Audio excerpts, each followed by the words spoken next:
अध्याय 13वा. देवीचा वर प्राप्त झाला. राजा सुरत वैश्याशी ध्यान. ओम बाल सूर्या परिकांती चतुर्बाहू त्रिलोचना दतो शिवाजीच्या हाती पाशांकुशवराभय. ओम ऋषीरुवाच. ऐसे बोलिलो राजा. देवी महात्म्य उत्तम प्रभाव ऐसा देवीचा जगधारण ती करी.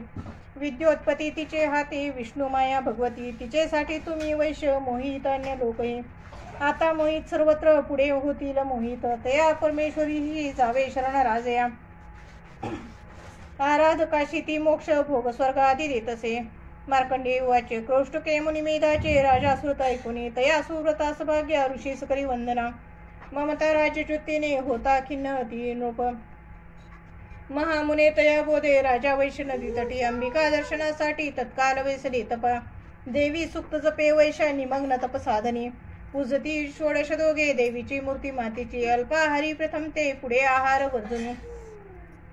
एकाग्र मन लावून चिंतन तपी मांडती. आपले रक्त देवोनी स्वप्राणबली वाहत. आराधिती नियमाने 3 वर्षे महातपी.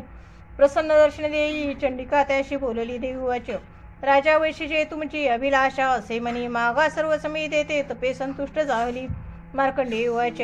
दुसऱ्या जन्मी राजर्षी अखंड रूप मागत. ह्य जन्मी शत्रुनाश गत राज्य मिळव म्हणे. विरक्त वैश्य तो सुज्ञ ममत्व मी पण नसो. निरासक्त करियाचे नम्रत्व ज्ञान मागत. देवी उवाच. राजा अल्पदिनी आता राज्य लाभेल ते तुझे. शत्रू एक न राहील भोगशी स्थिर संपदा.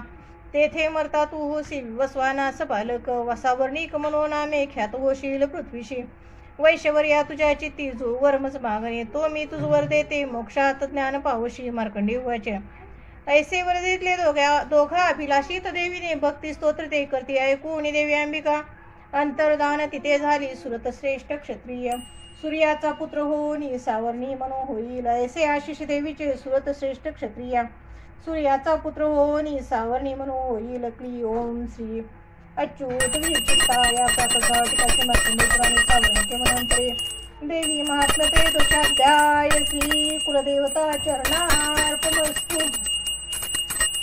उदयोस्तु श्री महाकाली महालक्ष्मी महासरस्वती राजराजेश्वरी आई साहेब. श्री अंबा माता की जय. श्री अंबा माता की जय. श्री अंबा माता की जय. ओम ऐं क्लीं चामुंडाय विचे. ओम ऐं क्लीं चामुंडाय विचे. ओम ऐं क्लीं चामुंडाय विचे. ओम ऐं क्लीं चामुंडाय विचे. ओम ऐं क्लीं चामुंडाय विचे.